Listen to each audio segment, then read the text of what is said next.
from there. Okay. Okay, can you all see the screen? Yep. Yeah, hang on a second. I'm just trying to get something else. Oop, wrong thing. I want that over there. Dearie me, technology. What's happening here? Resume slideshow. Right. Okay, everybody's got the nice big screen sitting up there? Yep. Okay, so I'm just going to run through business appraisals today. I won't dwell on the numbers too much, but it may have some relevance to those of you who may wish to sell your business in the future. So a business appraisal is different to a valuation.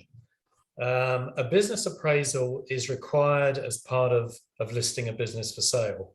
And we're governed by the Real Estate Act, the same as people who sell houses.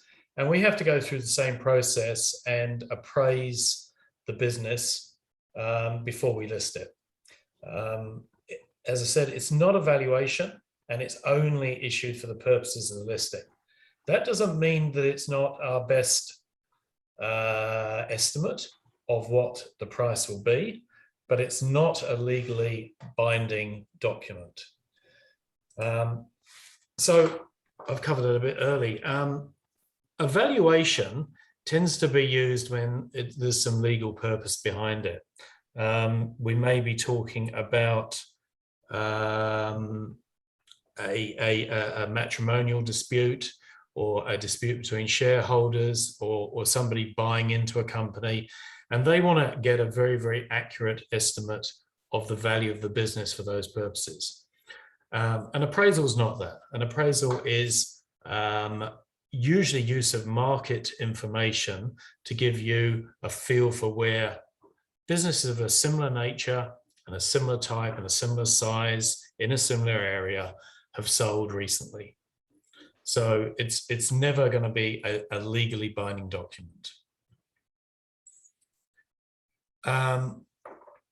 Yeah, there are many sort of irrational factors, especially in New Zealand with small businesses.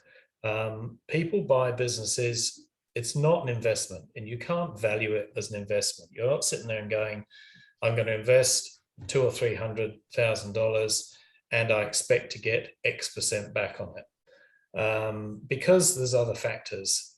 I like to be my own boss. Some people, I've got a friend who actually can't actually work for anybody else. He has to be his own boss. Some people are just buying a job.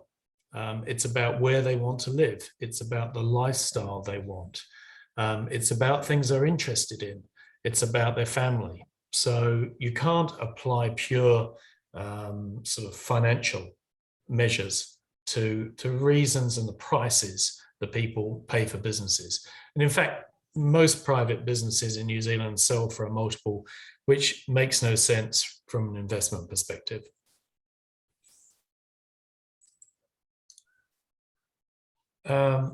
Methods of appraisal. So there are sort of 4 basic methods that we would use when we're doing an appraisal.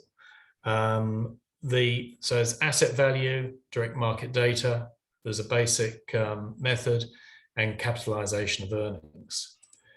And they all tend to be checks on each other rather than, that one works or that one works.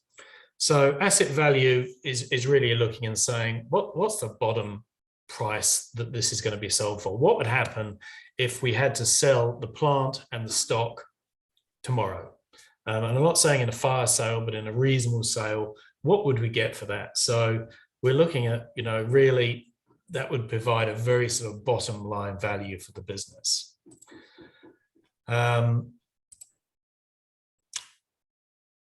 Oops, moving on. Yeah, direct market data. This is the main one that business brokers would use. And we have access to statistics for the sales of businesses over the last probably 20 years. And it's called BizStats. It is available to accountants as well, although I think they have to pay to get access to it. And it's used to find a price for businesses of a similar type and size and what they've sold for recently. And we usually express that as a multiple of SDE. And SDE is seller's discretionary earnings. So that is what a person will take out of a business before they pay tax, depreciation, and interest. And the reason you exclude those things are that the interest you pay is completely based on the way in which you fund the business. So if you fund the business totally out of cash, you'll have no interest, and therefore, you can't include it in businesses that are funded in different ways. Similarly, for depreciation, it will depend on the age and the nature of the assets. The limitations of this method, it's probably the best method, but the limitations are that there's a lack of breakdown on the data you get. There's they come into broad categories, and you really have to be very careful to try and look at which businesses are of a similar size, have a similar stock holding, similar profitability, even in a similar location, to find the ones that are going to support the sale of your business. If you're really smart, you actually get hold of the guy who compiles the stats and ask him, which ones have you got any that specifically match my business? The basic method is again another check, basically taking the asset value, the plant and the stock, and adding in 1 year's seller's discretionary earnings. So again, it's just another check method. And capitalisation of earnings tends to be used for bigger companies, and you're looking at taking the earnings before interest and tax, EBIT, and multiplying it by a capitalisation rate. And again, it's a real rule of thumb. You're saying a rate between 25% and 30%. And I've got certain objections to this, because I think it's so sensitive to that rate that I'm not sure it means a lot, apart from being as a backup to all the other methods, or to be used when you don't actually have any other information available. The maths are actually the small part of the equation. It's the other factors, the internal factors and the external factors about the business that affect the price the most. So things like internally, where is the business? Is it in central Auckland, or is it in Timaru? That can obviously have an effect on the value. What else is unique or special about the business? So if you've got the location, so in a prime position in a main street, we were talking to a valuer recently, and he was saying he was valuing a hairdressing salon, and he couldn't work out why it sold for such an amazing multiple in the past until he visited it, and it was in the prime. You walk through the front door, and there was the location of the hairdressing salon. Services. Do you have something that nobody else has that's unique? Is the owner well known and respected in the area? Is that an important factor? And that can be usually a negative, in that what happens when you take the owner out of the equation? Does the business actually own the intellectual property and the loyalty and everything else, or does the owner? So when the owner exits from the business, are you going to lose a lot that's made that business successful? And does the owner have unique skills? Key staff. Are you dependent on some key staff? What happens if they leave? And that can often happen during the disruption of a business sale. Systems. Does the business use technology to improve efficiency? The more systemized, the more McDonaldized a business is, the higher its value, in my view. Because somebody else can walk in there, they can follow those same processes, and ideally, providing they've got a reasonable degree of intelligence, they're going to get the same result.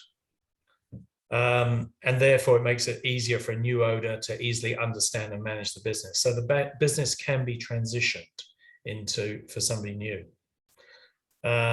Premises. which can be more important in some business than others. If you've got a cafe, a successful cafe, and it's got a 6 months to run its lease, what's it worth?